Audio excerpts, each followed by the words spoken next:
Bismillahirrahmanirrahim.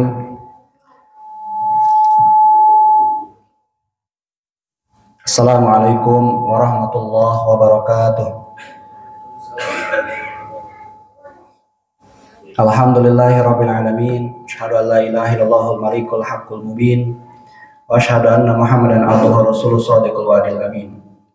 Allahumma shalli wa sallim wa barik ala sayyidina Muhammadin wa ala alihi wa sahbihi ajmain.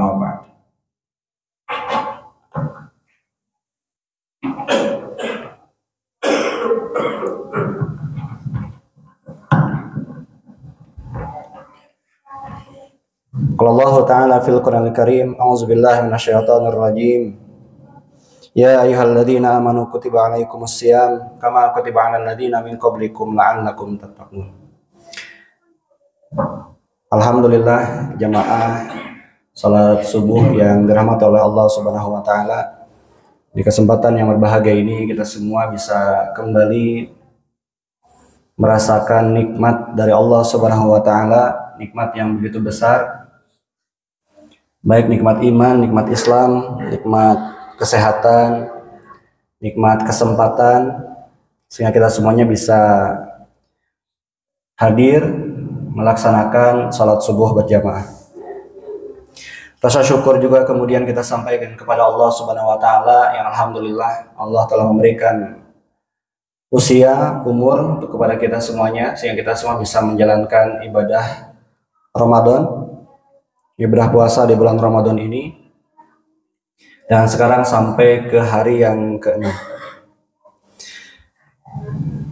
Jamaah yang dirahmati oleh Allah Subhanahu wa taala, di antara hikmah kita berpuasa di bulan Ramadan bukan hanya sebatas kemudian kita meningkatkan hablum minallah kita, hubungan kita dengan Allah Subhanahu wa taala, tapi juga kita meningkatkan hablum minannas, yaitu meningkatkan hubungan kita dengan sesama manusia. Ibadah puasa mengajarkan kita semuanya akan kesederhanaan, akan rasa peduli terhadap sesama. Ketika orang yang lain di luar bulan puasa ini banyak juga yang kemudian mereka kelaparan, tidak bisa makan dan sebagainya, dan disitulah kemudian kita juga tersadar bahwa ya begitulah ya rasanya kita juga kalau misalkan tidak bisa makan gitu ya di siang hari. Bagaimana rasa lapar, rasa haus itu juga kita rasakan. Dan itu memang adalah hakikat ujian ya. Bahwasanya setiap manusia itu pasti punya ujiannya masing-masing. Alladzi khalaqal mauta wal hayata liyabluwakum ayyukum ahsanu amala.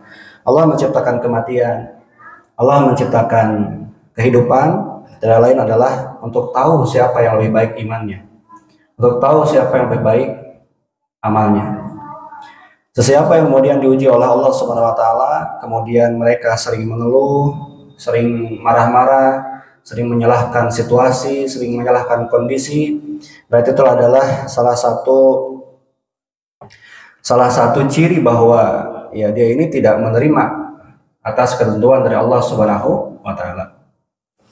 Terus bagaimana kalau misalkan kita ingin agar apapun situasinya, apapun kondisinya, supaya kita bisa selalu merasakan ketenangan hati ketika kita menghadapi ujian, ketika kita menghadapi persoalan-persoalan hidup, apa yang kemudian harus kita lakukan?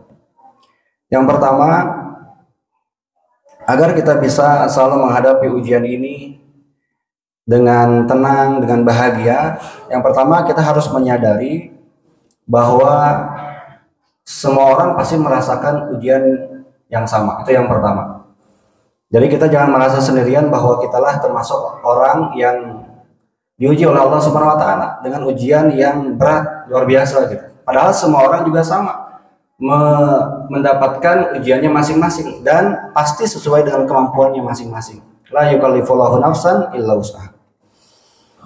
Jadi yang pertama kita sadari bahwa semua orang pasti punya ujiannya masing-masing. Di dalam surat Al-Baqarah 155, "Walanabluwannakum bisyai'in minal khauf." Dan sungguh akan kami berikan cobaan kepadamu dengan sedikit ketakutan.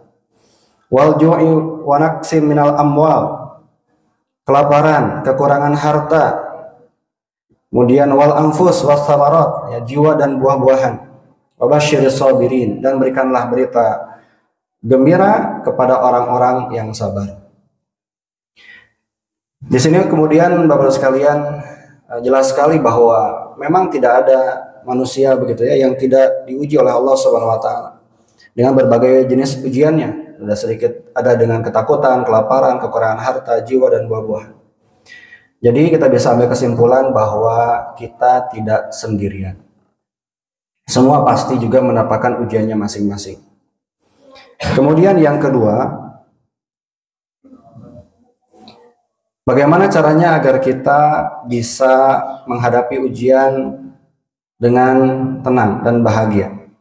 Yang kedua, kita harus memahami bahwa ujianmu adalah penggugur dosa-dosamu.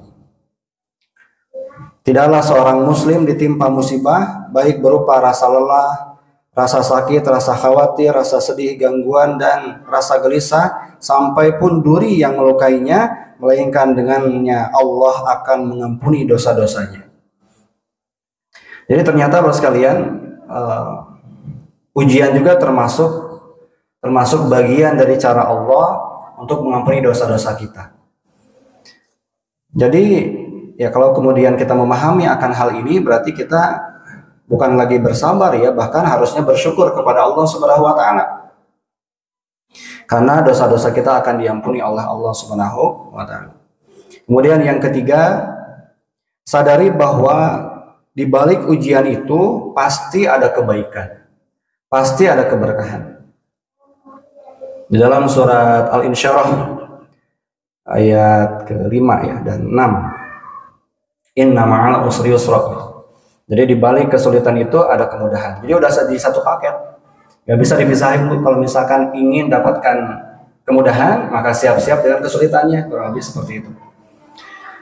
Dengan begitu kita juga bisa optimis gitu ya, bahwa pasti setelah kesulitan itu akan ada kemudahan. Karena dunia itu ya gitu ya, perputaran antara kesulitan, kemudahan, kesulitan, kemudahan, kesulitan, kemudahan, terus seperti itu.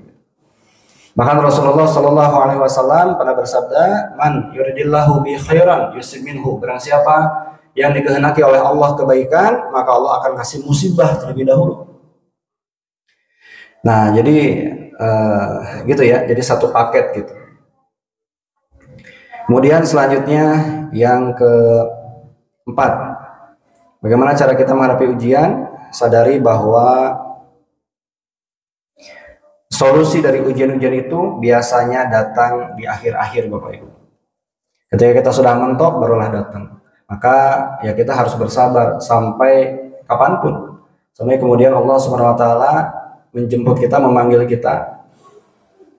Kenapa kemudian kita harus bersabar? Ya inilah yang kemudian dialami oleh para nabi. Ketika contoh misalkan Nabi Ibrahim alaihissalam, Nabi Ibrahim mendapatkan pertolongan pada saat Nabi Ibrahim udah nggak bisa ngapa-ngapain Bapak dan Ibu.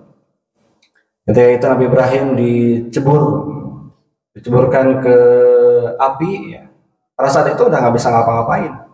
Tapi kemudian ternyata dengan kesabarannya gitu ya, Nabi Ibrahim, ternyata Allah memberikan pertolongan di detik-detik terakhir itu. Kemudian contoh lain misalkan Nabi Musa alaihissalam. Nabi Musa alaihissalam juga pada saat itu dikejar-kejar oleh Firaun dan pasukannya. Kemudian lari dan gak ada lagi jalan. Yang di depan hanya ada lautan yang luas, di belakang ada Firaun dan pasukannya. Mau gimana lagi? Namun ternyata di saat-saat itulah Nabi Musa mendapatkan pertolongan dari Allah Subhanahu wa taala. Kemudian tongkatnya dipukulkan ya ke lautan dan ternyata lautan itu terbelah dan jadilah jalan bagi Nabi Musa dan bahkan menenggelamkan Firaun dan pasukan-pasukannya. Itulah Bapak sekalian beberapa hal yang barangkali mudah-mudahan kita bisa sadari juga, yang insya Allah akan membuat kita jauh lebih tenang, jauh lebih sabar, jauh lebih bahagia, bahkan kita bersyukur kepada Allah manakala ketika kita diberikan ujian oleh Allah Subhanahu wa taala. Kenapa? Karena di balik ujian itu ternyata banyak sekali banyak sekali hikmah yang dapat kita ambil. Terakhir, semakin besar ujiannya, ternyata juga itu bisa menjadi pelecut kita untuk bisa mendapatkan kesuksesan yang jauh lebih cepat. Busur panah semakin ditarik pasti akan melesatkan anak panah yang semakin cepat. Nah, begitulah ternyata. Dan sekarang kita bisa lihat berapa banyak orang-orang hari ini yang kemudian mendapatkan kesuksesannya setelah keluar dari ujian-ujiannya, setelah kemudian keluar dari persoalan-persoalan. Demikian Bapak sekalian, mudah-mudahan bermanfaat. Akhirul kalam, wassalamualaikum warahmatullahi wabarakatuh.